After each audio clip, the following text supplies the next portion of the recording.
आज मैं एक्सप्लेन करने वाला हूँ द फैमिली मैन सीजन 2 के सारे एपिसोड्स को। सीजन 1 का लिंक आपको डिस्क्रिप्शन में मिल जाएगा। तो सीजन 2 की शुरुआत में हमें कुछ साल पहले का सीन दिखाया जाता है। यहाँ हम 3 आदमी को देखते हैं, भास्करन, दीपन और सुब्बू, जो एक रेबेलियन सेना बना रहे होते हैं। उन्हें लगता है कि श्रीलंका की सरकार आम जनता पर अत्याचार कर रही है, इसीलिए ये तीनों मिलकर श्रीलंका के राष्ट्रपति रूपातुंगा को मारना चाहते हैं ताकि वो अपनी सरकार बनाकर श्रीलंका पर राज कर सके। उन्हें खबर मिलती है कि भास्करन और उसके साथियों को श्रीलंका की आर्मी ने मार डाला है। यह खबर सुनते ही वो तीनों गुस्से में आ जाते हैं। तभी हम देखते हैं कि श्रीलंका आर्मी के सिपाही वहाँ पर आ जाते हैं और कैंप में ट्रेनिंग कर रहे सभी लोगों को मारने लगते हैं। भास्करन, दीपन और सुब्बू वहाँ से भागते हैं। यहाँ हम एक लड़की को भी देखते हैं जो श्रीलंका आर्मी को रोकने के लिए खुद पर बॉम्ब लगाकर आत्मघाती हमला करती है। भास्करन फैसला करता है कि वो फिलहाल ये काम बंद कर देगा और सही वक्त पर आने पर फिर से अपनी फौज बनाएगा। उन तीनों ने भारत की प्रधानमंत्री मिसेस बासु से मदद मांगने की कोशिश की पर कोई फायदा नहीं हुआ, इसलिए उन तीनों ने लोकल 52 से सहायता मांगी, जिसकी मदद से वो देश से बाहर जा सकते थे। कहानी प्रेजेंट समय में आती है। श्रीकांत फिलहाल एनआईए की नौकरी छोड़ चुका है और अपने भाई की आईटी कंपनी ज्वाइन कर ली है, जिसमें उसे बहुत ज्यादा पैसे मिलते हैं और वो सही समय पर घर वापस आ भी जाता है। लेकिन उसका बॉस श्रीकांत को बिल्कुल भी पसंद नहीं करता। वो हर समय उसकी बुराई करते रहता है, जिसके चलते श्रीकांत ठीक से काम भी नहीं कर पाता और उसका मन हर समय अपने साथी जेके के साथ में लगा रहता है, क्योंकि वो तो एनआईए में था। इधर न्यू दिल्ली में प्रधानमंत्री मिसेस बासु श्रीलंका के राष्ट्रपति रूपातुंगा से बात करती है, क्योंकि उन्हें पता चला है कि नॉर्थ श्रीलंका पोर्ट कंस्ट्रक्शन की डील चाइनीज को दिए जाने की प्लानिंग बन रही है। मिसेस बासु बताती है कि ये पोर्ट इंडिया श्रीलंका के लिए बना कर देगा। इसके बदले में वो चाइनीज से ये डील कैंसिल करने को बोलती है। रूपातुंगा बताता है कि वो एक ही शर्त पर यह डील देने को तैयार है, अगर सुब्बू को श्रीलंका आर्मी के हवाले कर दिया जाए, क्योंकि सुब्बू चेन्नई में छुपकर बैठा है। लेकिन मिसेस बासु बताती है कि सुब्बू का क्रिमिनल रिकॉर्ड बिल्कुल साफ है और उसे बिना कारण अरेस्ट करवाने पर चेन्नई में दंगा फसाद हो सकता है। रूपातुंगा बताता है कि भास्करन, दीपन और सुब्बू मिलकर एक सरकार बनाने की कोशिश कर रहे हैं, जिसे फ्रांस वालों ने मंजूरी भी दे दी है और ये सरकार लंदन में बैठकर चलाएंगे। और अगर ऐसा हो गया तो ये तीनों यूनाइटेड नेशन की मीटिंग में भी आना शुरू कर देंगे और ये देश के लिए अच्छा नहीं होगा, इसीलिए उनको रोकना जरूरी है और सुब्बू को पकड़वाना भी। इसलिए मिसेस बासु अपने सेक्रेटरी संबित से कहती है कि कुलकर्णी के साथ मीटिंग करवाने के लिए बोलो। इधर श्रीकांत से मिलने के लिए उसका दोस्त जेके आता है और उसका हालचाल पूछता है। श्रीकांत अपने पिछले मिशन से बहुत ज्यादा दुखी था, क्योंकि पिछले मिशन में वो केमिकल फैक्ट्री सही समय पर पहुंच नहीं पाया, जिसकी वजह से पूरे शहर में रहने वाले लोगों की जान खतरे में आ गई थी। अगर समय रहते केमिकल को डीएक्टिवेट नहीं करवाया जाता तो जहरीली गैस के कारण पूरे शहर के लोग उनकी जान खतरे में आ जाती। जेके उसे आईटी कंपनी का काम छोड़कर फिर से एनआईए ज्वाइन करने को बोलता है, लेकिन श्रीकांत मना करता है, क्योंकि अब वो शांति से जीना चाहता है और अपनी फैमिली को समय देना चाहता है। श्रीकांत अपने बेटे अथर्व के स्कूल जाता है उससे मिलने के लिए और उसकी प्रिंसिपल श्रीकांत को बताती है कि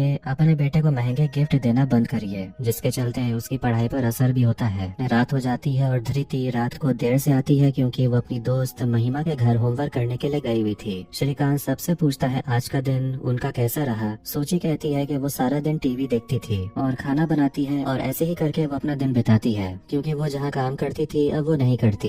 श्रीकांत को लग रहा है कि सूची अब भी उससे नाराज है, लेकिन सूची बताती है कि वो कुछ दिनों से एक काउंसलर से मिलने जाती है और श्रीकांत को भी वहाँ चलने को बोलती है, क्योंकि उन दोनों के बीच कुछ भी अच्छा नहीं चल रहा और वो दोनों हर वक्त झगड़ते रहते हैं। इसलिए अपने रिश्ते को ठीक करने के लिए वो दोनों काउंसलर के पास जाने का फैसला करते हैं। श्रीकांत बहुत टेंशन में आ जाता है और सिगरेट पीने के लिए अपने घर की छत पर चला जाता है। फिर उसे वहाँ अपने पिछले मिशन के बारे में याद आता है, जहाँ हमने देखा कि मूसा मर चुका था लेकिन साजिद भाग चुका था। श्रीकांत को लग रहा था कि उसने मिशन पूरा कर दिया, लेकिन उसे पता नहीं था कि मिलिंद और जोया अभी भी फैक्ट्री के अंदर थे और उन पर हमला हो रहा था। मिलिंद घायल हो चुका था, लेकिन फिर भी वो जोया की जान बचा लेता है। जोया मास्क पहनकर मिलिंद को लेकर वहाँ से भागती है, पर भागते भागते जोया भी बेहोश हो जाती है। श्रीकांत पुनीत से मिलिंद का नंबर ट्रैक करने के लिए बोलता है और पता चलता है कि मिलिंद का लोकेशन फैक्ट्री में दिखाया जा रहा है। श्रीकांत समझ जाता है कि मिलिंद और जोया दोनों अभी भी फैक्ट्री में ही है। इसके बाद श्रीकांत जेके की मदद से टीम बुलाता है और दोनों फैक्ट्री में जाते हैं। फैक्ट्री पहुंचने के बाद सभी देखते हैं कि केमिकल गैस निकल रही है। उसे तुरंत बंद कर दिया जाता है, जिसके चलते ज्यादा नुकसान नहीं होता। एनआईए की तरफ से यह मिशन फेल हो गया था और ये खबर पूरे देश में फैल जाती है। पर कुलकर्णी केमिकल फैक्ट्री के सीईओ मिस्टर आहूजा को बुलाते हैं और बताते हैं कि ये मिशन फेल नहीं हुआ,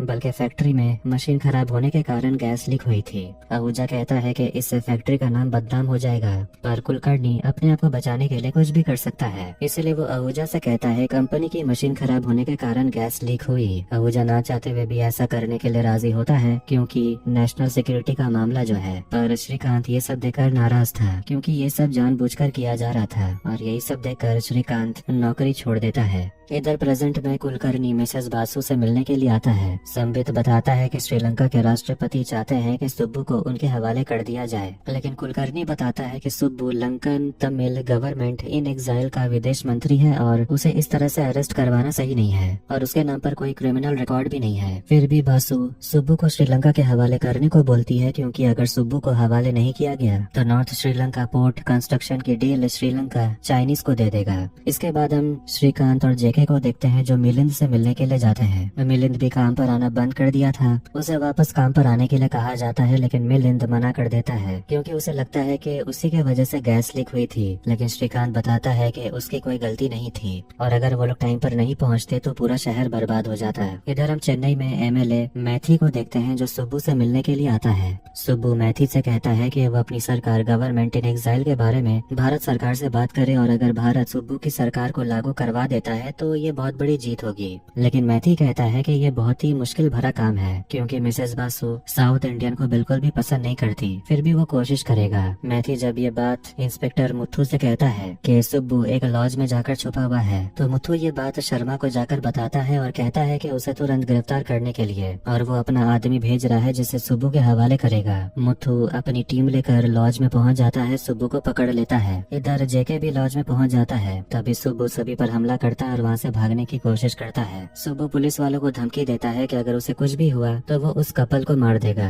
तभी श्रीकांत जेके को फोन करता है और लंच करने बुलाता है, लेकिन जेके बताता है कि वो अभी चेन्नई में है और एक हॉस्टेज सिचुएशन में फंसा हुआ है। जेके बताता है कि वो और उसकी टीम सुब्बू को पकड़ने आई है। श्रीकांत उसे आइडिया देता है कि चेन्नई में चेल्लम नाम का एजेंट है। वो अभी रिटायर्ड हो चुका है लेकिन उसे सब कुछ की जानकारी है और वो भास्करन का दोस्त भी है। श्रीकांत खुद चेल्लम को फोन करता है और मदद के लिए बोलता है। बताता है कि सुब्बू को गिरफ्तार करने के लिए उसकी टीम आई है लेकिन सुब्बू सरेंडर होने के लिए मना कर रहा है, इसलिए वो चेल्लम को भास्करन से बात करने को बोलता है। चेल्लम भास्करन से बात करता है और अपने भाई को सरेंडर करने के लिए बोलता है। भास्करन उसकी बात मान लेता है और अपने भाई को फोन करके बताता है कि खुद को सरेंडर कर दो। सुब्बू अपने भाई की बात मान लेता है। ये खबर न्यूज में दिखती है कि सुब्बू जो कि भास्करन का भाई है उसे अरेस्ट कर लिया गया है। इधर धृति अपने बॉयफ्रेंड कल्याण के साथ घूम रही होती है। कल्याण एक नंबर पर मैसेज करता है कि उसने धृति को उसके घर छोड़ दिया है और ये नंबर किसी और का नहीं बल्कि साजिद का था, यानी कि श्रीकांत को फंसाने के लिए साजिद एक नया प्लान बना रहा है। इसके बाद हम समीर को देखते हैं जिसे जनरल अंसारी का पता मिल जाता है। समीर अंसारी से मिलने जाता है। अंसारी ने उसके साथ धोखा दिया था और पाकिस्तान के प्रधानमंत्री के साथ हाथ मिला लिया था। इसी कारण समीर उससे बहुत नाराज है क्योंकि अगर जनरल अंसारी धोखा नहीं देता तो मिशन जुल्फिकार पूरा कर सकता था और भारत पर नर्व गैस लीक करवाने की प्लान सक्सेसफुल भी हो सकता था। समीर बताता है कि वो फिर से मिशन जुल्फिकार शुरू करना चाहता है और इसमें उसे अंसारी की मदद लगेगी। जनरल अंसारी उसकी मदद के लिए तैयार हो जाता है। समीर अंसारी के साथ हाथ मिलाता है और वहाँ से चला जाता है। अंसारी देखता है कि उसके हाथ से खून निकल रहा है और थोड़ी देर में उसकी मौत हो जाती है। इसके बाद हमें राजी नाम की लड़की को देखते हैं जो कि एक फैक्ट्री में काम करती है। वो भी एक रेबल है जो कि भास्करन और उसकी टीम के साथ काम करती है। फैक्ट्री का एक स्टाफ जिसका नाम नंदा है राजी को बुरी नजर से देखता है। जब राजी अपने काम से घर वापस आती है तब बस में एक आदमी उसे हर समय छेड़ने की कोशिश करता था। इधर श्रीकांत और सूची को देखते हैं जो काउंसलर से मिलने आते हैं। श्रीकांत बिल्कुल भी नहीं चाहता कि वो अपनी प्राइवेट लाइफ किसी और के साथ शेयर करे, लेकिन वो अपनी पत्नी की वजह से वहाँ पर आया था। काउंसलर उन दोनों से बात करने की कोशिश करता है। आखिर में उन दोनों की इंटीमेट लाइफ के बारे में पूछता है। ये सुनकर श्रीकांत को काफी गुस्सा आता है। इधर लंदन में हम देखते हैं कि साजिद को खबर मिलती है कि जनरल अंसारी दिल का दौरा पड़ने पर मर चुका है। तभी उसे मिलने के लिए समीर आता है और उसे बताता है कि उसे फिर से मिशन पूरा करने का मौका मिल रहा है और ये आखिरी चांस वो साजिद को देता है। समीर साजिद को समझाता है कि इस बार कोई भी गलती नहीं होनी चाहिए और पूरा ध्यान मिशन पर होना चाहिए। साजिद को तुरंत इंडिया भेज दिया जाता है। इधर दीपन संबित को फोन करता है और उसे बताता है कि सुब्बू को छोड़ देने के लिए क्योंकि वो उनकी सरकार गवर्नमेंट इन एग्जाइल का विदेश मंत्री है। संबित ऐसा करने से मना करता है क्योंकि सुब्बू ने कुछ भारतीय अधिकारियों को मारा है। दीपन बताता है कि इंग्लैंड और फ्रांस दोनों उसकी सरकार को मान्यता देने के लिए सपोर्ट कर रहे हैं, इसलिए दीपन सुब्बू को वापस पार्टी ज्वाइन करने के लिए संबित को उसे रिहा करने के लिए बोलता है। लेकिन संबित कहता है कि वो इसके बारे में सोचेगा और इसके बीच में अगर उसकी पार्टी कोई गलत काम करती है तो सुब्बू के लिए अच्छा नहीं होगा। दीपन भास्करन से जाकर मिलता है और उसे बताता है कि संबित से बात हुई और उसने बताया कि सुब्बू को रिहा करने के बारे में वो सोचेगा। भास्करन अपने भाई के बारे में बहुत चिंतित था, क्योंकि अगर इंडिया सुब्बू को वापस श्रीलंका भेज देता है तो श्रीलंका वाले सुब्बू को जिंदा नहीं छोड़ेंगे, इसलिए उसे इंग्लैंड वापस ले जाने का इंतजाम करता है। इधर हम धृति को देखते हैं जो अपने स्कूल की छुट्टी होने के बाद कल्याण के साथ घूमने के लिए जाती है। वो अपनी दोस्त महिमा से कहती है कि अगर उसकी माँ का फोन आता है तो बता दे कि वो उसके साथ है। कल्याण धृति को लेकर एक पुरानी बिल्डिंग में आता है जहाँ काम चल रहा था। वहाँ जाकर दोनों अपनी क्वालिटी टाइम स्पेंड करते हैं। तभी उसे उसकी मम्मी का फोन आता है और वो वापस अपने घर चली जाती है। इधर काउंसलिंग के दौरान श्रीकांत और सूची उन दोनों को एक किताब दी गई थी पढ़ने के लिए, जिससे श्रीकांत आधा पढ़ लेता है। किताब पढ़ने के बाद उसे अच्छा लगता है और वो ये बात अपनी पत्नी को भी बताता है, लेकिन सूची उसकी बातों पर ध्यान नहीं देती। श्रीकांत वापस अपने बोरिंग काम के लिए जाता है जिसमें उसका मन नहीं लगता, लेकिन फिर भी वो काम करता रहता है। लेकिन उसके काम से कोई भी खुश नहीं रहता, यहाँ तक कि उसका बॉस भी नहीं। उसका बॉस उसे प्राइवेट में बुलाकर बात करता है और उसे बताता है कि उसके बारे में उसकी टीममेट्स क्या सोचते हैं। श्रीकांत अपनी कंपनी की कोई भी मीटिंग में हिस्सा नहीं लेता, जिसके चलते उसका परफॉर्मेंस बहुत ही खराब है। इसीलिए उसका बॉस उसे समझाता है कि ठीक से काम करे और कंपनी की हर मीटिंग अटेंड करे। इधर मिलिंद बहुत दिनों के बाद जोया से मिलने आता है। पता चलता है कि जोया का एक पैर फ्रैक्चर हो गया है, क्योंकि पिछले मिशन में जब जोया मिलिंद को लेकर फैक्ट्री से भाग रही थी तब उसकी गाड़ी का एक्सीडेंट हो गया था, जिसके चलते उसका पैर टूट गया। इसके बाद श्रीकांत कुलकर्णी से मिलने आता है और उसे अपनी दिल की बात कहता है कि पिछले मिशन में जो कुछ भी हुआ वो उसकी गलती थी। यहाँ तक कि करीम और उसके साथियों को बिना मतलब के मार दिया गया और उनकी फैमिली को आज तक पता नहीं चला कि उनका बेटा निर्दोष है। लेकिन कुलकर्णी बताता है कि ये नेशनल सिक्योरिटी का मामला है, यहाँ हर कोई गुनहगार है। इधर हम देखते हैं कि मुथु अपनी टीम के साथ सुब्बू को लेकर कोर्ट पहुंचता है, लेकिन वहां पर साजिद पहले से मौजूद था। उसने एक स्कूटर के अंदर बॉम्ब रखा हुआ था जिसे वो एक्टिवेट कर देता है। तभी वहां पर एक ब्लास्ट होता है जिसके कारण बहुत लोग घायल होते हैं और सुब्बू की भी मौत हो जाती है। ये खबर जब भास्करन को पता चलती है वो बहुत दुखी होता है, जिसके चलते वो अपनी सरकार को छोड़ देता है और सरकार का पूरा जिम्मा दीपन को देता है और अपनी सारी जिंदगी अकेले गुजारना चाहता है। इधर न्यूज में देखते हैं कि चेन्नई में जो ब्लास्ट हुआ जिसमें सुब्बू मर गया था, उसके चलते चेन्नई के लोग बहुत ज्यादा भड़क जाते हैं, क्योंकि सुब्बू की सरकार सभी तमिल लोगों के हित के लिए बनाई गई थी और इसके पीछे सभी लोगों को लग रहा था कि प्रधानमंत्री मिसेस बासु का हाथ है, क्योंकि वो तमिलियंस को पसंद नहीं करती। ये खबर सुनकर मिसेस बासु नाराज होती है, क्योंकि उन्होंने तमिल लोगों के लिए बहुत काम किया है, लेकिन किसी ने उसकी तारीफ नहीं की। इसीलिए मिसेस बासु श्रीलंका के राष्ट्रपति रूपा तुंगा के साथ बायलैटरल मीटिंग करने के लिए कहती है, जो कि चेन्नई में होगा। इसके बाद हम समीर को देखते हैं जो भास्करन से मिलने के लिए आता है। भास्करन बताता है कि सुब्बू की मौत के पीछे मिसेस बासु का हाथ है, क्योंकि वो हमेशा तमिल लोगों को नापसंद करती है, इसलिए बदला लेना होगा। भास्करन अपने साथी सेल्वा को फोन करता है और भारत के खिलाफ एक जंग की तैयारी करने का ऐलान करता है। मिसेस बासु के चलते बहुत सारे तमिल लोगों को मुसीबत का सामना करना पड़ता है, जिसके कारण कोई भी तमिल मिसेस बासु को पसंद नहीं करता। इसीलिए उनके हित के लिए भास्करन अपनी सरकार बनाना चाहता है और मिसेस बासु से बदला लेना चाहता है। लेकिन सुब्बू की मौत के बाद ऐसा कुछ हो नहीं पाया, इसलिए समीर जो खुद भारत से बदला लेना चाहता था वो भास्करन से हाथ मिला लेता है और अपना साथी साजिद को सिल्वा के पास भेज देता है, ताकि सभी लोग मिलकर अपना मिशन पूरा कर पाए। इसके बाद हम राजी को देखते हैं जो कि अपना काम करके बस से वापस घर जा रही थी। तभी वही आदमी बस में चढ़ जाता है और राजी के साथ जबरदस्ती करने की कोशिश करता है। राजी अपने स्टॉपेज पर उतरती है और उसके साथ वो आदमी भी नीचे उतरता है। वो उसका पीछा करता है, पर राजी उस पर हमला करती है और उसे मार डालती है। जब वो घर पहुँचती है तब वो टीवी में खबर देखती है कि सुब्बू जो कि तमिल गवर्नमेंट इन एग्जाइल का विदेश मंत्री था, उसकी मौत हो गई है और उसका भाई भास्करन अपनी पार्टी छोड़ चुका है, जिसके चलते ये सरकार अब कितने दिन और चलेगी इसका कोई पता नहीं। ये सुनकर वो काफी दुखी होती है, क्योंकि ये सरकार सभी तमिल लोगों की भलाई के लिए काम करती थी। तभी उसे सिल्वा का फोन आता है और उसे बताया जाता है कि एक जंग की तैयारी हो रही है जिसमें उसकी बहुत जरूरत है। राजी इसके लिए हाँ कर देती है, क्योंकि वो पहले भी भास्करन के साथ उसकी आर्मी के लिए काम करती थी। फिर हमें कुछ साल पहले का सीन दिखाया जाता है, जहां हम नॉर्थ श्रीलंका का सीन देखते हैं। यहाँ राजी भास्करन के चलाए जाने वाले आर्मी में काम करती थी और वो सभी श्रीलंका आर्मी को मार रही थी। वहाँ उन्हें बहुत सारे बॉम्ब भी मिलते हैं जो श्रीलंका आर्मी इस्तेमाल कर रही थी। उन सभी बॉम्ब को पॉइंट पेड्रो इलाके में जाकर दफनाने के लिए कहा जाता है, ताकि जरूरत पड़ने पर उनका इस्तेमाल किया जा सके। इसके बाद प्रेजेंट में हम सूची को देखते हैं, जिसका बर्थडे मनाया जा रहा होता है और घर के लोग काफी ज्यादा खुश थे। लेकिन अरविंद सूची को मैसेज करता है और उसे बर्थडे विश करता है। है। ये देखकर सूची बिल्कुल भी खुश नहीं थी। वो वापस अपने काउंसलर के पास मिलने के लिए जाती है और उसे सारी बात बताती है। काउंसलर उसे सुझाव देता है कि सब कुछ भूल जाने के लिए और आगे बढ़ने के लिए। यहाँ हमें लगता है कि सूची कुछ तो छुपा रही है जो उसके और अरविंद के बीच हुआ था और इसके बारे में श्रीकांत को भी नहीं पता। लेकिन क्या सच है ये तो आगे जाकर पता चलेगा। इधर संबित कुलकर्णी से आकर मिलता है और उसे बताता है कि समीर ने भास्करन से मुलाकात की थी और इन दोनों का प्लान प्रधानमंत्री को मार देने का है। इसीलिए संबित कुलकर्णी से कहता है कि चेन्नई में जो भारत और श्रीलंका के बीच मीटिंग होने वाली है उसकी सिक्योरिटी बढ़ा देने के लिए। संबित मिसेस बासु से भी कहता है कि उनकी जान खतरे में है। भास्करन और समीर मिलकर उन्हें मारने की प्लानिंग कर रहे हैं। संबित जब तक ये मामला ठंडा नहीं हो जाता तब तक कोई भी मीटिंग ना करने के लिए मना करता है, लेकिन मिसेस बासु ऐसा करने से मना करती है क्योंकि अगर वो ऐसा करेगी तो पूरे वर्ल्ड में भारत का नाम खराब होगा। इसीलिए जिस तारीख में श्रीलंका के साथ मीटिंग फिक्स किया गया है उसी तारीख में मीटिंग होगी। इधर समीर साजिद को फोन करता है और अपने मिशन का सेकंड फेज शुरू करने को बोलता है, लेकिन साजिद बताता है कि उसे मुंबई जाना है क्योंकि उसका एक अधूरा काम बाकी है। लेकिन समीर ऐसा करने से मना करता है और अपने मिशन पर फोकस करने को बोलता है। साजिद इसके बाद कल्याण को फोन करता है और पता चलता है कि कल्याण का असली नाम सलमान है। साजिद सलमान से कहता है कि लड़की के साथ रिश्ता तोड़ देने के लिए क्योंकि ये प्लान कैंसिल कर दिया गया है। दरअसल सलमान साजिद का आदमी है और साजिद ने कहा था धृति के साथ नजदीकी बनाए रखने के लिए ताकि जब मौका आए तो श्रीकांत से बदला ले पाए, लेकिन अब ऐसा नहीं हो पाएगा, इसीलिए धृति से रिश्ता तोड़ना होगा।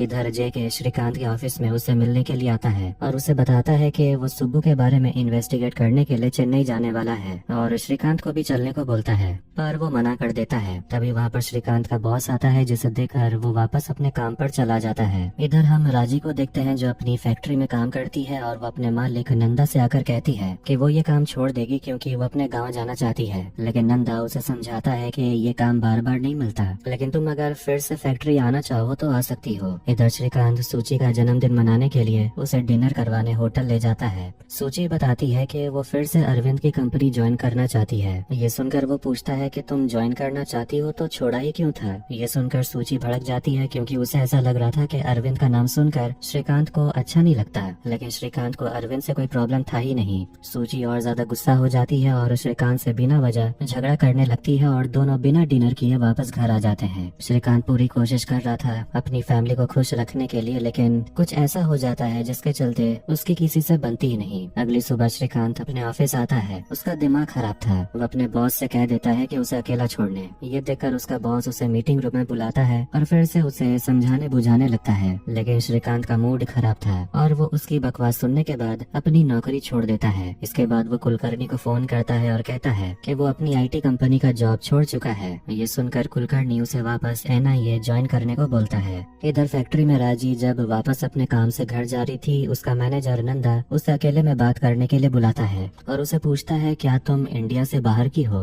राजी बताती है वो श्रीलंका की रहने वाली है। नंदा बताता है कि उसकी फैक्ट्री में बहुत सारे लोग रेफ्यूजी हैं और अगर कभी भी फैक्ट्री में पुलिस की चेकिंग आती है तो दिक्कत हो जाती है। नंदा राजी को पसंद करता है, इसीलिए उसकी फिक्र भी करता है और उसकी पत्नी शहर में नहीं है, इसलिए नंदा उसे अपने घर खाना खाने के लिए बुलाता है। इधर सूची अरविंद से मिलने के लिए आती है और उसे बताती है कि वो फिर से उसकी कंपनी ज्वाइन करना चाहती है। अरविंद तो खुश होता है। वो उससे कुछ बात करने की कोशिश करता है पर कह नहीं पाता। इधर रात के समय राजी नंदा से मिलने के लिए उसके घर आती है। नंदा उसके साथ सोना चाहता था क्योंकि उसकी बीवी उसके साथ नहीं थी। राजी को सपना आता है कि उसके साथ बहुत लोगों ने अत्याचार किया था और जब उसे होश आता है वो गुस्से में आकर नंदा को मार डालती है। फिर हमें कुछ साल पहले का सीन दिखाया जाता है जब भास्करन अपनी सरकार बनाने के लिए अपनी सेना बना रहा था। वहीं राजी भी उसके साथ ट्रेनिंग कर रही होती है। राजी एक प्रोफेशनल पायलट है और उसने 6 महीने के अंदर अपनी ट्रेनिंग पूरी कर ली थी, जिसके बाद उसे सेना में शामिल कर दिया जाता है। प्रेजेंट समय में नंदा की मौत हो जाने के बाद राजी उसके शरीर के टुकड़े टुकड़े कर डालती है और प्लास्टिक में भर देती है। इधर श्रीकांत करीम की गर्लफ्रेंड जोनाली से मिलने के लिए जाता है और उसे बताता है कि करीम बेकसूर था और उसकी मौत मेरे वजह से हुई थी। श्रीकांत माफी मांगता है लेकिन जोनाली उसे माफ नहीं करती। इधर फैक्ट्री में सभी लोग नंदा को ढूंढ रहे होते हैं लेकिन उसका कोई अता पता नहीं था। फिर हम समीर को देखते हैं जो भास्करन से मिलने आता है। बताता है कि उसका एक दोस्त है जिसका नाम मयापन है। वो अपनी कंपनी टिग्रिस एविएशन बेचने के लिए राजी हो जाता है। दरअसल मयापन के दोनों बेटे लंदन में काम कर रहे थे और उनका कोई इरादा नहीं है कि वो इस एविएशन कंपनी को चलाए, इसलिए मयापन इसे बेचने के लिए तैयार था। समीर झूठ कहता है, बताता है कि उसका भाई विक्रांत 26 साल का है और वो फिजिकली हैंडीकैप्ड है और उसकी बहुत इच्छा है कि वो पायलट बने, लेकिन उसकी कंडीशन के कारण उसका एडमिशन नहीं हुआ। इसीलिए वो टाइग्रिस एविएशन खरीदने के लिए राजी था। लेकिन समीर का कुछ और ही प्लान है जो सिर्फ समीर और भास्करन जानते हैं। इधर राजी नंदा की कटी हुई बॉडी को लेकर नदी में फेंकने जाती है। श्रीकांत वापस एनआईए ज्वाइन करने के बाद चेन्नई के लिए रवाना होता है। फैक्ट्री में देखते हैं कि नंदा के गायब हो जाने के बाद पुलिस उसकी तहकीकात करने के लिए फैक्ट्री में आती है और पुलिस को देखकर राजी थोड़ा टेंशन में थी। पुलिस इंस्पेक्टर सभी से नंदा के बारे में पूछताछ करते हैं। इसके बाद श्रीकांत चेन्नई पहुंच जाता है और उसे देखकर उसके सभी टीममेट्स काफी खुश होते हैं। सूची भी अरविंद की कंपनी वापस ज्वाइन कर लेती है और वो बहुत ज्यादा खुश थी। इधर श्रीकांत तमिल रेबेलियन के बारे में सारी जानकारी निकालने के लिए बोलता है और साथ में आईएसआई स्लीपर सेल के बारे में भी सारी जानकारी निकालने को बोलता है। इसके बाद हम सेल्वा को देखते हैं जिसके साथ साजिद भी था और उसके दोनों साथी कार्तिक और प्रभु दोनों वहाँ पर पहुँचते हैं। सभी को बताया जाता है कि इतने सालों से जिसके लिए ट्रेनिंग करवाई जा रही थी उसका समय आ गया है। थोड़ी देर के बाद वहाँ पर राजी भी आती है। राजी सेल्वा को अपने बड़े भाई की तरह मानती है। सेल्वा बताता है कि मिशन पूरा करने का समय आ गया और राजी भी तैयार थी। इधर धृति कल्याण को बार बार फोन करने की कोशिश करती है लेकिन उसका कोई जवाब नहीं आता। कल्याण गुस्से में आकर फोन करता है और कहता है कि वो उससे बात नहीं करना चाहता क्योंकि उसके पिता चाहते हैं कि वो पढ़ाई पर ध्यान देना के और उसके बाद जो फैमिली बिजनेस है उसको संभाले। धृति ये सुनकर नाराज हो जाती है। वो तो सिर्फ कल्याण से मिलना चाहती थी क्योंकि वो उसे पसंद करती है। गुस्से में वो फोन काट देती है लेकिन कल्याण उसे मैसेज करता है और अगले दिन कैफे में मिलने को बोलता है। श्रीकांत और जेके दोनों रेस्टोरेंट में खाना खा रहे होते हैं। श्रीकांत अपनी पत्नी से काफी नाराज था क्योंकि उन दोनों का बार बार झगड़ा ही होते रहता है। इसीलिए जेके उसे समझाने की कोशिश करता है कि झगड़ा खत्म करो। श्रीकांत को तभी चेल्लम का मैसेज आता है जो उसे अगले दिन मिलने को बुलाते हैं। रात के समय मिलिंद को नींद नहीं आ रही थी इसलिए मिलिंद और जेके दोनों आपस में बात कर रहे थे। मिलिंद खुद से काफी ज्यादा नाराज था क्योंकि उसकी वजह से उसका पिछला मिशन कामयाब नहीं हुआ। लेकिन जेके समझाता है कि हमने वो मिशन जरूर हारा था पर हमने पूरी जंग जीत ली थी। इधर धृति कल्याण से मिलने के लिए कैफे आती है। वो बहुत ज्यादा नाराज थी और कहती है कि अगर वो बात नहीं करता तो वो उसे ब्रेकअप कर लेगी। कल्याण बताता है कि उसके पापा बहुत ज्यादा स्ट्रिक्ट हैं और हमेशा उसे पढ़ाई लिखाई करने को बोलते हैं और फोन ले लेते हैं। इसके बाद टाइग्रिस एविएशन की जगह को देखते हैं जहाँ पर साजिद और सेल्वा अपने आदमियों के साथ पहुँचते हैं और वहाँ एक प्लेन मिलता है जिसकी मदद से वो अपना मिशन पूरा करेंगे। इधर कल्याण धृति को लेकर अपने घर पहुँचता है। उसके घर में फिलहाल कोई नहीं है। तभी अचानक कल्याण यानी सलमान का भाई सैयद वहाँ पर पहुँचता है। धृति एक कमरे में छुप जाती है। सैयद को वहाँ पर बैग मिलता है जो कि धृति का था। वो सलमान से पूछता है यहाँ पर कौन आया था। तभी धृति बाहर निकल आती है और कल्याण बताता है कि वो उसकी दोस्त है। धृति चुपचाप अपना बैग लेकर वहाँ से चली जाती है। सैयद गुस्सा हो जाता है कि सलमान बिना बताए किसी को घर पर ले आया था, पर सलमान बताता है कि ये उसकी प्लानिंग का हिस्सा था।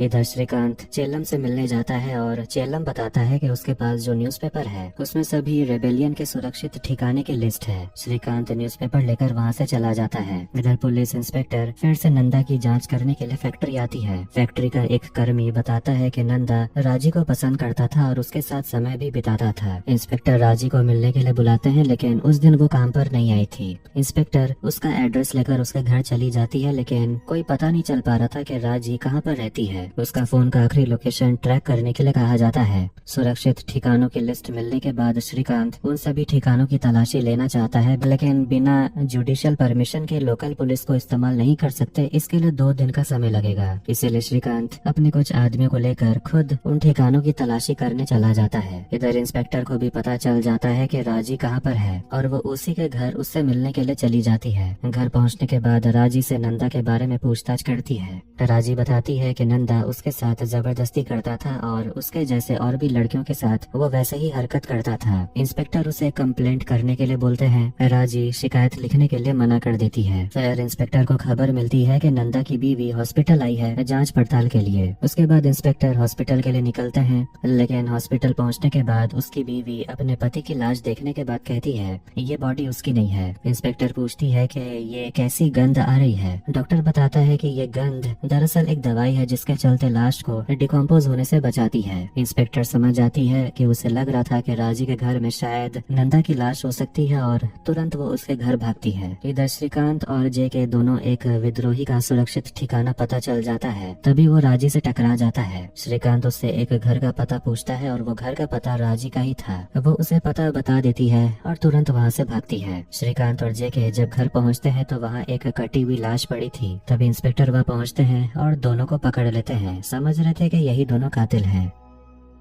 इंस्पेक्टर उमियाल श्रीकांत और जेके को जेल में बंद कर देती है और पूछती है कि वो दोनों लाश के साथ क्या कर रहे थे, लेकिन उन दोनों को कुछ भी नहीं पता था। इंस्पेक्टर को लग रहा था कि वो दोनों एविडेंस मिटाने के लिए वहाँ पर गए थे, इसलिए दोनों को जेल में रखने का वो ऑर्डर देती है। जेके बताता है कि वो दोनों सरकारी एजेंट हैं, लेकिन इंस्पेक्टर मानती ही नहीं। इधर टाइग्रिस एविएशन में देखते हैं कि साजिद प्लेन को तैयार कर लेता है और फिर वहाँ पर राजी भी पहुँचती है। वो बताती है कि पुलिस उसके पीछे पड़ी है, लेकिन किसी को भी उनके प्लान के बारे में कुछ पता नहीं है। इधर पूरी रात श्रीकांत और जेके जेल में गुजार देते हैं और अगले दिन मुथु उन दोनों को रिहा करने के लिए आता है। इंस्पेक्टर उमियाल तुरंत उन दोनों को छोड़ देती है। जेके बताता है कि वो दोनों रेबेलियंस को ढूंढने के लिए उस घर पर गए थे।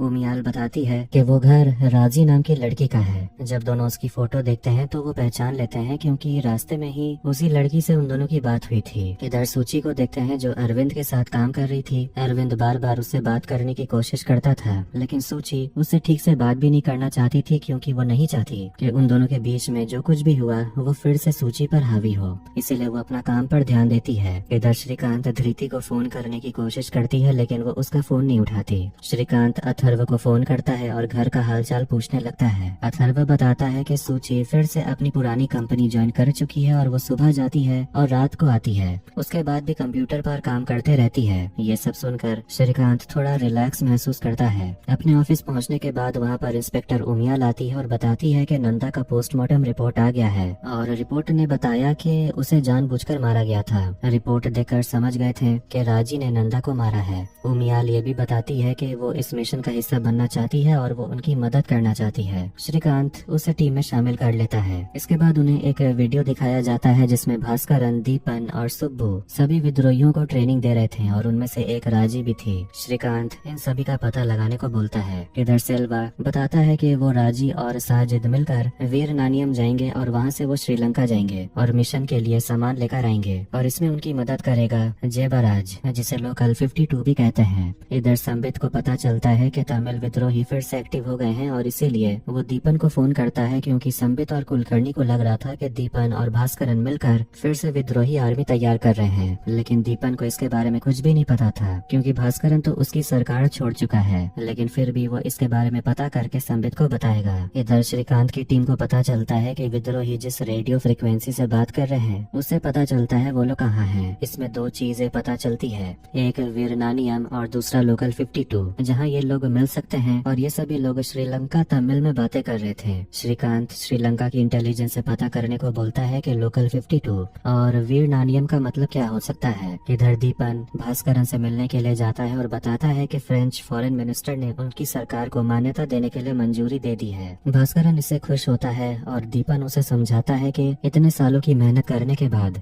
आखिरकार उनके सरकार को मान्यता मिलने वाली है, तो इसके बीच कोई गलत काम मत करना। भास्करन कहता है कुछ भी नहीं होने वाला, क्योंकि अब वो रिटायर हो चुका है और उसका आखिरी भाई सुब्बू मर गया है। दीपन की आंखों में उसके भाई की मौत का बदला लेने का ख्वाब दिख गया था। वो समझ गया था कि वो अपने भाई की मौत का बदला लेने के लिए तैयारी कर रहा है। दीपन तुरंत संबित को बताता है कि भास्करन कुछ तो प्लानिंग कर रहा है और अलर्ट रहना। इधर निखिल अपने ऑफिस स्टाफ को खबर देता है कि उसकी नई प्रोजेक्ट को मंजूरी दे दी गई है और इसके प्रेजेंटेशन के लिए अगले हफ्ते लंदन जाना पड़ेगा। इसके लिए सूची और अरविंद को लंदन जाने को बोला जाता है। अगले दिन उनके ऑफिस में फैमिली डे मनाने का प्रोग्राम था, जिसके लिए सभी अपने अपने परिवार को ला सकते हैं। इधर जेके को देखते हैं जिसका मोबाइल खराब हो गया था और वो अपना मोबाइल दुकान में ठीक कराता है, लेकिन उसका मोबाइल खराब होने के पीछे उमियाल का हाथ था, क्योंकि जब उसने जेके को गिरफ्तार किया था तो उसका फोन पानी में फेंक दिया था, जिसके चलते उसका फोन खराब हो गया। उमियाल उसके लिए एक नया फोन खरीद कर देती है। इधर साजिद और राजी दोनों वीरनानियम के लिए निकल जाते हैं। वीरनानियम पहुंचने के बाद वहां पर जेबराज उन लोगों की मदद करेगा और मिशन का सारा सामान दिलवाएगा।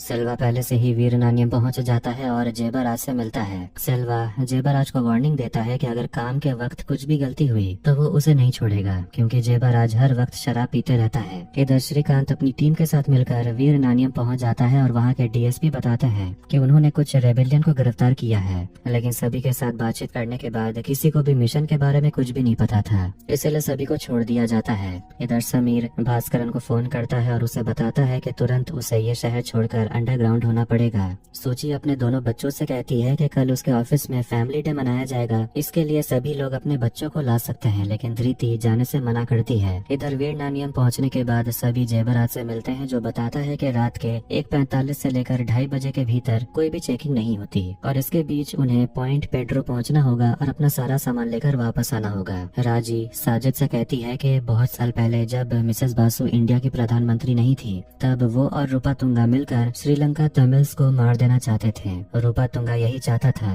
राजी के साथ एक लड़की काम करती थी जिसे रूपा तुंगा और उसकी आर्मी ने मिलकर मार डाला था, इसलिए राजी को उन दोनों से पर्सनली दुश्मन थी, इसलिए राजी सभी को मार देना चाहती थी। उसके बाद वो लोग सभी पॉइंट पेड्रो पहुंच जाते हैं अपना सामान लेने के लिए। इधर भास्करन को गिरफ्तार करने के लिए कुछ लोग आते हैं, लेकिन वो लोग देखते हैं कि घर के अंदर कोई भी नहीं था। राजी और उनके सभी साथियों को उनके मिशन का सामान मिल जाता है और ये और कुछ नहीं बल्कि बॉम्ब था जो राजी अपने साथ ले जाना चाहती थी। तभी श्रीलंका आर्मी पहुंच जाती है और उनके ऊपर हमला करने लगती है, लेकिन राजी और साजिद मिलकर सोल्जर्स को मार देते हैं और अपना सामान लेकर वीरनानियम वापस चले आते हैं।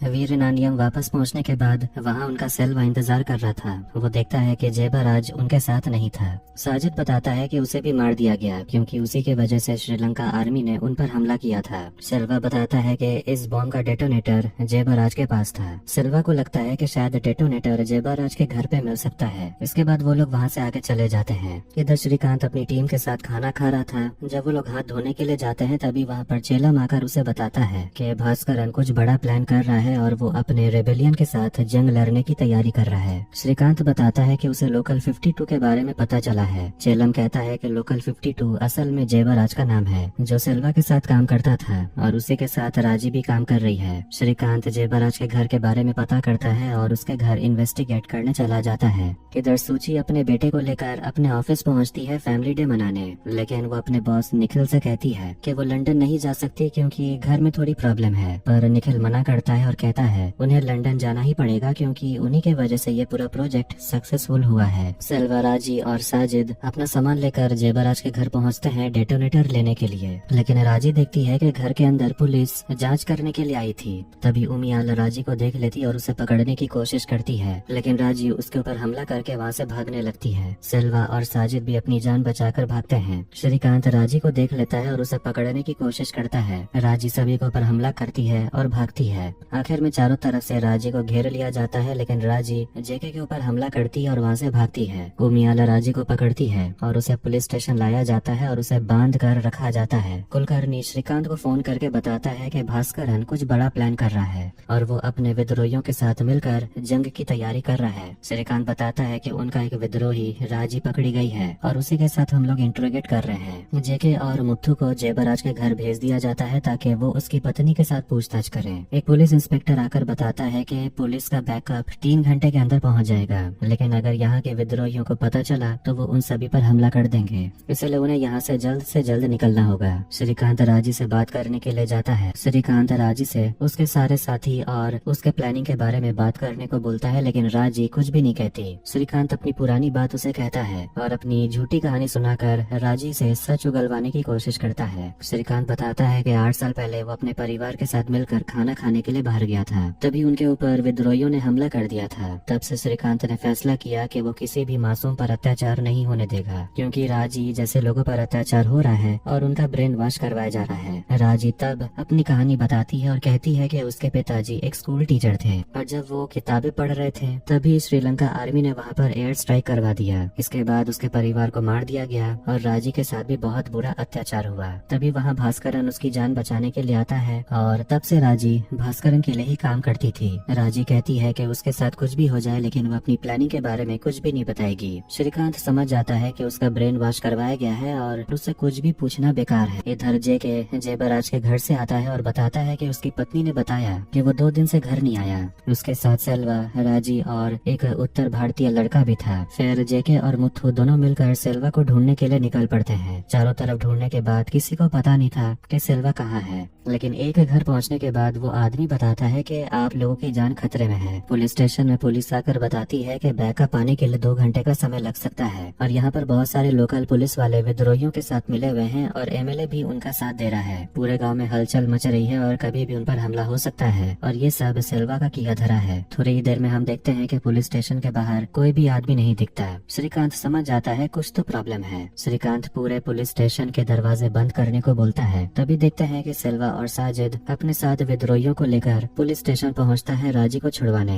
सभी पुलिस स्टेशन के ऊपर हमला करते हैं। राजी किसी तरह अपने आप को छुड़ा लेती है। उमियाल राजी को देखने के लिए उसे कमरे में जाती है लेकिन वो उमियाल पर हमला कर देती है। श्रीकांत आकर राजी को पकड़ लेता है। तभी उसके सामने साजिद और सिल्वा हमला करने लगते हैं। राजी अपने आप को बचाकर जाने लगती है। तभी उसके कंधे में गोली लग जाती है। साजिद मिलिंद को भी गोली मार देता है। श्रीकांत मिलिंद को देखता है कि वो मर गया और ये देखकर वो रोने लगता है क्योंकि उसकी मौत उसकी वजह से हुई। साजिद और सिल्वा दोनों राजी को लेकर फरार हो जाते हैं। ये खबर जोया को जब पता चलती है तो वो मिलिंद की मौत की खबर सुनकर बहुत दुखी होती है। साजिद समीर को फोन करके बताता है कि फिर से श्रीकांत उसके मिशन के बीच में आ गया है और उसका पीछा छुड़ाने के लिए साजिद के पास एक प्लान है। साजिद सलमान मतलब के कल्याण को फोन करता है और बताता है कि श्रीकांत की बेटी के साथ फिर से अफेयर शुरू करने और कल के अंदर उसे किडनैप करने। सलमान ये काम करने के लिए तैयार हो जाता है और धृति को मैसेज करता है, कहता है कल मिलने के लिए।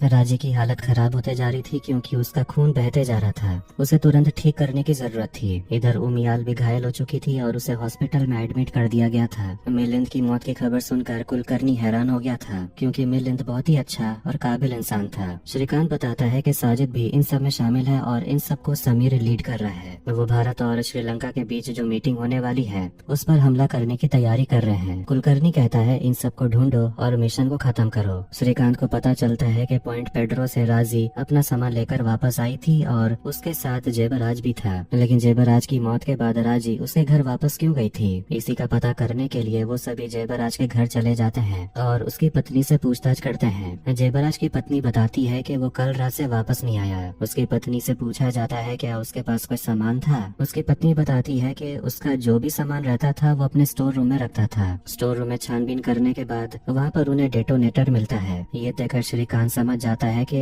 वो लोग बॉम्ब ब्लास्ट की प्लानिंग करवा रहे थे। इतना सब कुछ हो जाने के बाद दीपन बहुत ज्यादा परेशान था क्योंकि ये सब कुछ भास्करन की वजह से हो रहा था और उसकी वजह से उसकी पार्टी खतरे में आ रही थी। इसीलिए दीपन फैसला करता है कि भास्करन को ढूंढना होगा। इधर धृति तैयार हो जाती है कल्याण से मिलने के लिए और वो अपनी दोस्त महिमा से फोन करके बताती है कि अगर उसकी मम्मी फोन करके पूछे तो बता देना कि वो उसके साथ ही घूमने के लिए गई है। तभी सूची घर वापस आती और देखती है कि उसकी बेटी कहीं जा रही थी। धृति तो अपनी माँ से बहुत गुस्से में थी क्योंकि हर समय उसकी माँ और पापा झगड़ते रहते थे। उसे लग रहा था कि वो दोनों डिवोर्स लेने वाले हैं, इसलिए वो झगड़ा करके चली जाती है। इधर दीपन समीर को फोन करके बुलाता है और उसे भास्करन के बारे में पूछता है कि वो कहाँ है, लेकिन समीर बताता है कि उसे खुद नहीं पता कि वो कहाँ है। दीपन बताता है कि उसी के वजह से उसकी पार्टी खतरे में आ गई है और इसीलिए उसका मिलना बहुत ज्यादा जरूरी है। लेकिन समीर कहता है कि अगर उसके बारे में पता चलेगा तो वो खुद बता देगा। इसके बाद समीर भास्करन को मैसेज करके बताता है कि दीपन उसे ढूंढने की कोशिश कर रहा है। यहाँ पता चलता है कि भास्करन फ्रांस के एक जगह में छुपा हुआ है। इधर सिल्वा साजिद को पूरी प्लानिंग बताता है कि कहाँ पर अटैक होने वाला है और वो जगह है जहाँ भारत और श्रीलंका के बीच मीटिंग होने वाली है। साजिद बताता है कि डेटोनेटर जो जेबराज के पास था वो पकड़ा गया है और नया डेटोनेटर बनाने के लिए कुछ सामान की जरूरत पड़ेगी जिसे जल्द से जल्द लाना होगा। तभी उन्हें पता चलता है कि राजी की हालत और खराब होते जा रही है और उसे डॉक्टर की जरूरत है। इधर दीपन एड्रियन नाम के आदमी से मिलने आता है और उसे भास्करन को ढूंढने का काम देता है। इधर संबित प्रधानमंत्री मिसेस बासु से कहता है कि श्रीलंका के राष्ट्रपति के साथ मीटिंग पोस्टपोन कर देने के लिए क्योंकि प्रधानमंत्री की जान खतरे में है। उसे लगता है कि समीर इन सब के पीछे है और वो प्रधानमंत्री के ऊपर हमला करने की प्लानिंग कर रहा है। लेकिन मिसेस बासु मीटिंग को टालने के लिए मना करती है और जिस तारीख को मीटिंग रखा गया है उसी दिन मीटिंग करने को बोलती है। बासु बहुत ज्यादा गुस्से में थी क्योंकि उन्होंने अपना सरकारी फंड NIA के पीछे लगाया जिसका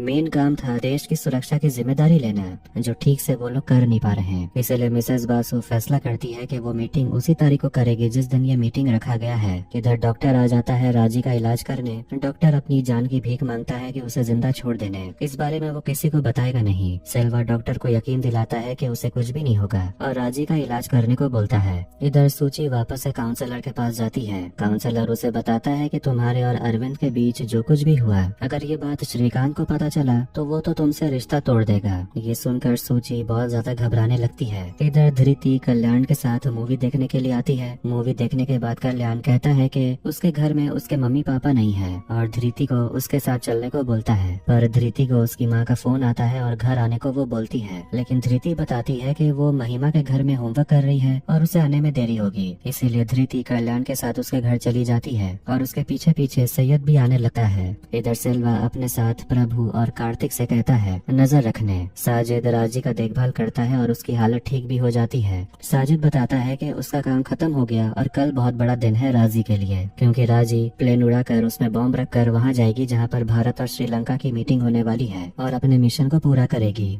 इधर सूची धृति को फोन करने की कोशिश करती है, लेकिन उसका फोन नहीं लग रहा था, इसीलिए वो महिमा को फोन करती है। महिमा बताती है कि वो कुछ देर पहले यहाँ से निकली है। फिर महिमा धृति को फोन करने की कोशिश करती है, लेकिन उसका फोन नहीं लग रहा था। थोड़ी देर के बाद सूची फिर से महिमा का फोन करती है और धृति के बारे में पूछती है। तब महिमा सच बताती है कि धृति उसके साथ नहीं है, बल्कि वो तो अपने बॉयफ्रेंड के साथ मूवी देखने गई है। सूची को यकीन नहीं हो रहा था कि उसकी बेटी का बॉयफ्रेंड है। महिमा कल्याण कहाँ रहता है ये भी नहीं जानती, पर वो ये बता देती है कि वो लड़का उनके स्कूल में पढ़ता नहीं है। सूची ये बात श्रीकांत को बताने की कोशिश करती है, लेकिन श्रीकांत उसका फोन नहीं उठाता। सूची अरविंद से कहती है श्रीकांत को फोन करने के लिए। अरविंद श्रीकांत को फोन करता है, जिसके बाद वो सूची से बात करता है। सूची बताती है कि उसकी बेटी अभी तक घर वापस नहीं आई और उसकी दोस्त महिमा बता रही है कि वो किसी बॉयफ्रेंड के साथ बाहर गई है। ये सुनकर श्रीकांत काफी ज्यादा टेंशन में आ जाता है। वो अपनी बेटी का फोन ट्रैक करने की कोशिश करता है। पता करने पर पता चलता है कि उसकी बेटी का आखिरी लोकेशन लोकल ट्रेन में मिला था और उसके बाद वो गायब हो गई। श्रीकांत समझ गया था कि उसकी बेटी किडनैप हो गई है। वो तुरंत मुंबई जाने का फैसला करता है। इधर कल्याण यानी कि सलमान को देखते हैं, जो धृति को किडनैप करके रखा था।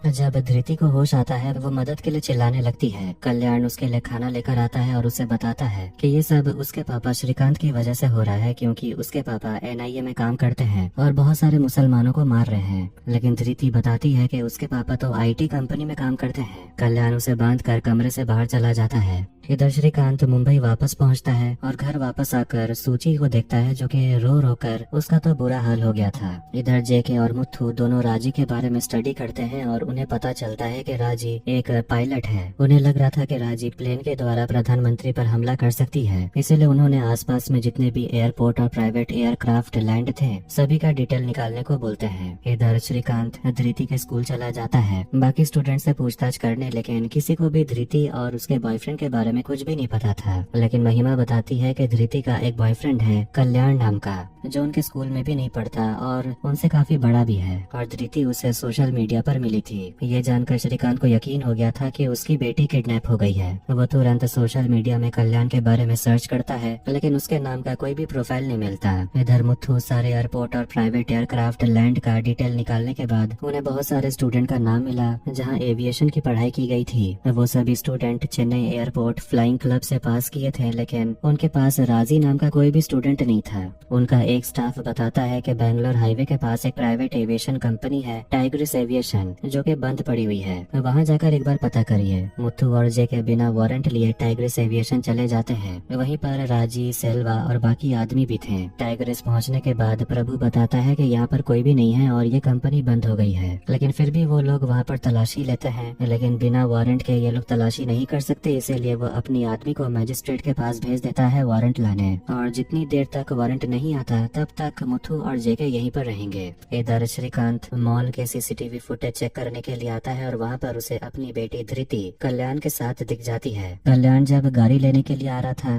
तब उसका भाई सैयद भी उसके साथ था, और ये देखकर श्रीकांत घबराने लगता है। इधर सलमान और सैयद दोनों धृति को पीटने लगते हैं और उसका वीडियो बनाते हैं। ये वीडियो बनाकर श्रीकांत को भेज देते हैं और ये वीडियो देखकर श्रीकांत डर गया था। मुथु एविएशन वालों से बात कर रहा था और उनसे बात करने का तरीका उसे ठीक नहीं लगा। मुथु जेके को बताता है कि ये लोग श्रीलंकन तमिल में बात कर रहे हैं, जो कि इंडियन तमिल से अलग है। इधर साजिद श्रीकांत को फोन करता है और उसे बताता है कि वो उसके मिशन के बीच में नहीं आए और उसके बाद वो उसकी बेटी को छोड़ देगा। श्रीकांत अपनी बेटी से बात करना चाहता है, लेकिन साजिद मना कर देता है और रात 8 बजे फोन का इंतजार करने को बोलता है। इधर टाइग्रिस एविएशन में तलाशी वारंट लाने के लिए रात हो जाती है, लेकिन अभी तक वारंट आया नहीं था। मुथु कार्तिक के साथ बात करने की कोशिश करता है और जेके चालाकी से गोडाउन के पास पहुंच जाता है, जहां देखता है कि गोडाउन के अंदर बहुत सारा बॉम्ब रखा हुआ था। जेके ये बात मुथु को बताने के लिए आता है। तभी राजी और सिल्वा दोनों उन पर गोली चलाकर हमला करते हैं। दोनों जान बचाकर झाड़ियों के पास पहुंचते हैं। जेके मुथु से कहता है कि चुपचाप यहाँ से भाग जाने के लिए और मदद बुलाने के लिए। मुथु अपनी जान बचाकर भागता है, लेकिन जैसे ही जेके वहाँ से भागने की कोशिश करता है, राजी उसके पैर में गोली मार देती है, मगर फिर भी किसी तरह वो बाउंड्री पार करके भाग जाता है। इधर रात के 8 बजे श्रीकांत को फोन आता है और वो अपनी बेटी से बात करता है। श्रीकांत धृति को बताता है कि वो उसे बचा लेगा। श्रीकांत कल्याण से कहता है कि अगर तुम धृति से सच्चा प्यार करते हो तो तुम उसे कुछ भी नहीं होने दोगे, लेकिन ये श्रीकांत की चाल थी ताकि कल्याण उसकी बेटी को कुछ न कर पाए। सूची उसकी बात सुनकर गुस्से में आ जाती है और कहती है कि ये सब कुछ श्रीकांत की वजह से हो रहा है, क्योंकि उसी के वजह से धृति को किडनैप किया गया। सूची अपनी बेटी को वापस लाने के लिए बोलती है। इधर जेके की हालत बहुत खराब थी और वो भागते भागते झाड़ियों के पीछे जाकर बेहोश हो जाता है। इधर साजिद को पता चलता है कि टाइग्रिस के बारे में श्रीकांत और उसकी टीम को पता चल गया। इसके बाद वो लोग सभी वहाँ से भाग रहे थे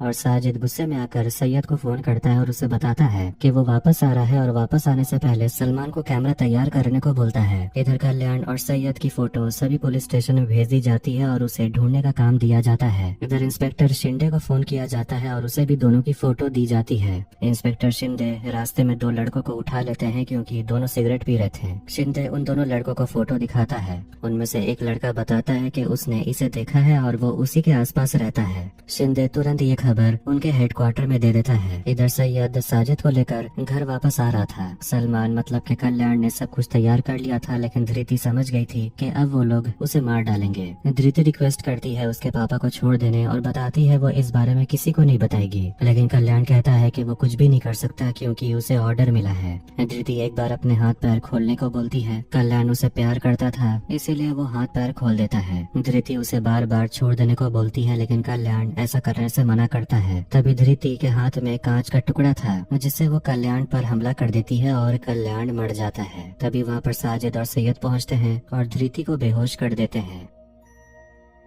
इधर पुलिस सैयद की फोटो लेकर सभी जगह ढूंढती रहती है और आखिरकार उन्हें पता चल जाता है कि सैयद कहाँ रहता है। पुलिस तुरंत श्रीकांत के आदमियों को फोन करके अपने पास बुला लेती है। श्रीकांत शिंदे से मदद मांगता है। शिंदे वॉचमैन का ड्रेस पहनकर सैयद के फ्लैट में जाकर उसे कहता है कि कल पीने का पानी 2 घंटे के लिए नहीं आने वाला, इसलिए पहले से ही पानी भरकर रख लीजिए। ये कहकर शिंदे वहाँ से चला जाता है। सैयद बताता है कि उसने पहले इस वॉचमैन को कभी देखा नहीं था। ये सुनकर साजिद समझ गया था कि कुछ तो गड़बड़ है। शिंदे जल्दी से नीचे जाकर श्रीकांत को बताता है कि अंदर सैयद है और उसके साथ साजिद भी है। ये जानकर श्रीकांत घबरा गया था क्योंकि उसकी बेटी का अपहरण करने के पीछे साजिद का हाथ था। श्रीकांत तुरंत अपने आधे पुलिस ऑफिसर्स को बिल्डिंग के चारों ओर पहरा देने के लिए बोलता है। इधर सैयद खिड़की के बाहर देखता है कि बहुत सारे पुलिस वाले बिल्डिंग के नीचे खड़े हैं। वो समझ जाता है कि कुछ तो गड़बड़ है। साजिद सब कुछ लेकर वहाँ से भागने की प्लानिंग करता है, लेकिन उससे पहले वो धृति को खत्म कर देना चाहता था। धृति होश में आती है और साजिद की सारी बात सुन लेती है और कि वो उसे मारना चाहता है। वो तुरंत दरवाजा लॉक कर देती है। साजिद दरवाजा खोलने की कोशिश करता है लेकिन खोल नहीं पा रहा था, इसीलिए जानबूझकर वो उसे जिंदा छोड़कर भागने लगते हैं। श्रीकांत अपनी टीम के साथ फ्लैट के अंदर आ जाता है साजिद और सैयद को पकड़ने, लेकिन वो लोग देखते हैं कि घर में कोई भी नहीं था। धृति अपने पापा की आवाज सुनकर दरवाजा खोलती है और श्रीकांत अपनी बेटी को बचा लेता है और अपनी बेटी को अपने आदमियों के साथ घर भेज देता है। श्रीकांत अपनी पूरी टीम के साथ साजिद और सैयद को ढूंढने लगता है। तभी साजिद को गोली लग जाती है और वो मर जाता है। श्रीकांत चाहता था कि वो साजिद को जिंदा पकड़े क्योंकि उसे विद्रोही मिशन के बारे में सब कुछ पता था। इधर धृति को हॉस्पिटल में भर्ती किया जाता है और उसे पता चलता है कि उसके पापा एक सीक्रेट एजेंट हैं। श्रीकांत अपनी बेटी को भरोसा दिलाता है कि उसने सलमान मतलब के कल्याण को मारकर कोई भी गलत काम नहीं किया। वो अपनी बेटी को समझाता है कि वो लड़का एक टेररिस्ट था और आतंकवादी को मारना कोई गुनाह नहीं होता। श्रीकांत सूची को बताता है कि सलमान मर चुका है और ये भी बताता है कि चेन्नई में जेके लापता हो गया है। श्रीकांत चेन्नई के लिए निकल जाता है। वो मुथु को फोन करके बताता है कि वो चेन्नई आ रहा है। मुथु बताता है कि अभी भी जेके के बारे में कुछ भी पता नहीं चला और यहाँ टाइग्रिस एविएशन में पूरा प्लेन गायब हो चुका है। इधर लंदन में एड्रियन दीपन से मिलने के लिए आता है और उसे बताता है कि उसने भास्करन को ढूंढ लिया है और वो फिलहाल अभी नॉर्मेंडी फ्रांस में है। दीपन तुरंत ये बात संबित को फोन करके बताता है और भास्करन का पता उसे दे देता है कि वो कहाँ छुपा हुआ है। इधर सेल्वा और राजी दोनों अपने प्लेन के पार्ट्स को अलग अलग करके ट्रक में भरकर अपनी लोकेशन की तरफ जा रहे थे। तभी सामने बेंगलुरु हाईवे के पास एक नाकाबंदी मिल जाती है। वहाँ उन्हें ट्रांसपोर्ट ऑफिसर उनकी गाड़ी की चेकिंग करता है, लेकिन ट्रांजिट परमिशन न होने के कारण उन्हें गाड़ी को यहीं छोड़ने को कहा जाता है। लेकिन राजी उस ऑफिसर के पास जाकर बात करती है और उसके साथ इंटीमेट होने के लिए तैयार हो जाती है। फिर वो ऑफिसर उनकी गाड़ी को छोड़ देता है। इधर हाईवे के बगल में एक आदमी टॉयलेट करने के लिए रुकता है। वो देखता है कि झाड़ियों के बीच एक आदमी मरा पड़ा है और वो आदमी कोई और नहीं बल्कि जेके था।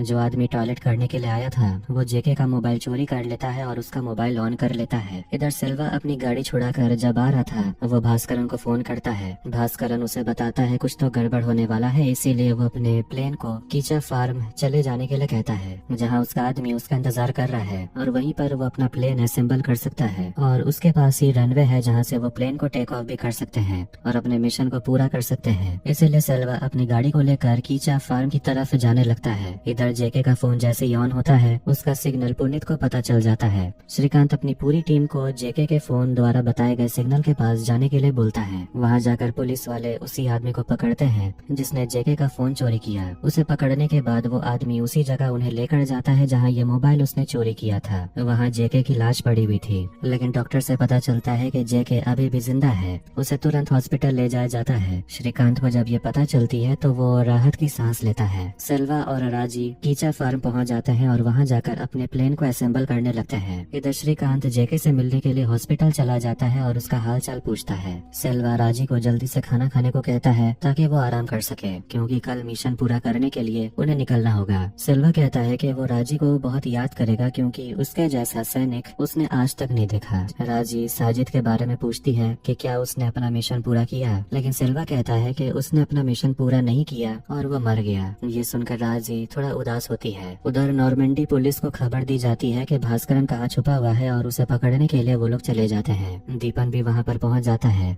दीपक भास्करन से उसके प्लान के बारे में पूछता है और राजी कहाँ पर है इसके बारे में पूछने लगता है। भास्करन बताता है कि उसे किसी भी प्लान के बारे में नहीं पता और राजी कहाँ है ये भी नहीं पता। दीपन समझ गया था कि भास्करन झूठ बोल रहा है। तभी भास्करन जहर खा लेता है और उसकी भी वहीं पर मौत हो जाती है। इधर अब वो दिन आ जाता है जब भारत और श्रीलंका के बीच मीटिंग होने वाली थी, लेकिन अभी भी उन्हें प्लेन के बारे में कुछ भी पता नहीं चला। भास्करन के साथ पूछताछ करने के दौरान उसने भी कुछ नहीं बताया और वो खुद मर गया। जब तक वो प्लेन नहीं मिल जाता तब तक प्रधानमंत्री मिसेस बासु और श्रीलंका के राष्ट्रपति रूपातुंगा की जान खतरे में है। इसलिए कुलकर्णी श्रीकांत को जल्द से जल्द उस प्लेन को ढूंढने के लिए बोलता है। संबित प्रधानमंत्री को आकर बताता है कि श्रीलंका के राष्ट्रपति एयरपोर्ट आ चुके हैं और वो जल्द से जल्द होटल में पहुंचने वाले हैं। इधर मुथु को पता चलता है कि राजी और सिल्वा दोनों अपने प्लेन के पुर्जे पुर्जे करके एक जगह से दूसरी जगह ले जा रहे हैं, इसीलिए किसी को पता नहीं चल रहा कि वो प्लेन कहाँ पर है। इसलिए वो लोग तुरंत सारे नाकाबंदी में जाकर चेकिंग करने लगते हैं। श्रीकांत और मुथु दोनों बेंगलुरु हाईवे के पास जो नाकाबंदी थी वहाँ जाकर पूछताछ करते हैं। वहाँ का ट्रांसपोर्ट ऑफिसर राजी की फोटो देखकर मना कर देता है कि उसने इस लड़की को नहीं देखा। श्रीकांत और मुथु आसपास के दुकान में जाकर पूछते हैं, लेकिन एक दुकानदार राजी की फोटो देखकर पहचान जाता है। कहता है कि इनकी ट्रक कल यहाँ पर आई थी। श्रीकांत वापस ऑफिसर के पास जाता है, उसे मारता है और ट्रक का डिटेल निकालने को बोलता है। ट्रक का डिटेल लेने के बाद श्रीकांत पुनीत को फोन करता है और बताता है कि ये गाड़ी बेंगलुरु हाईवे के पास से गुजरी थी और कहाँ कहाँ जा सकती है इसके बारे में पता करो। श्रीकांत उसके बाद चेलम को फोन करता है, बताता है कि प्लेन का अभी तक पता नहीं चला और राजी कभी भी प्लेन टेक ऑफ कर सकती है और जहाँ मीटिंग होने वाली है वहाँ पर अटैक करने वाली है। चेलम बताता है कि विद्रोही कभी भी एयरपोर्ट रनवे का इस्तेमाल नहीं करते, बल्कि वो अपनी प्राइवेट जगहों का इस्तेमाल करते हैं। जैसे ही चेलम को पता चलता है कि वो लोग बेंगलुरु हाईवे एक्सेस पॉइंट के पास खड़े हैं, चेलम उन्हें बताता है कि पास ही में भास्करन के दोस्त का एक फार्म है, शायद वो लोग वहीं गए होंगे। इधर भारत और श्रीलंका के बीच मीटिंग शुरू होने वाली थी। इधर राजी भी प्लेन चलाने के लिए तैयार हो जाती है और उसमें सारा बॉम्ब रख देती है। श्रीकांत अपनी टीम के साथ कीचा फार्म पहुंच जाता है, लेकिन राजी और उनके बाकी साथियों को पता चल जाता है कि श्रीकांत और उसके आदमी यहाँ पर आ चुके हैं। श्रीकांत जैसे ही फार्म पहुंचता है उन पर हमला होने लगता है। एक एक करके श्रीकांत के सारे आदमी मारे जाने लगते हैं। श्रीकांत सिल्वा को पकड़ता है और दोनों के बीच हाथापाई होने लगती है। आखिरकार श्रीकांत सिल्वा को गोली मार देता है। श्रीकांत देखता है कि राजी प्लेन स्टार्ट कर चुकी है पुनः रनवे की ओर बढ़ रही थी। श्रीकांत गाड़ी में बैठकर उसका पीछा करता है और प्लेन पर गोलियों से हमला करता है, पर राजी प्लेन टेक ऑफ कर लेती है। श्रीकांत और मुथु दोनों प्लेन पर लगातार गोली चलाते हैं और आखिरकार प्लेन ब्लास्ट हो जाता है और राजी खत्म हो जाती है। इधर भारत और पाकिस्तान के बीच उत्तर श्रीलंका में पोर्ट कंस्ट्रक्शन की डील की जो मीटिंग होने वाली थी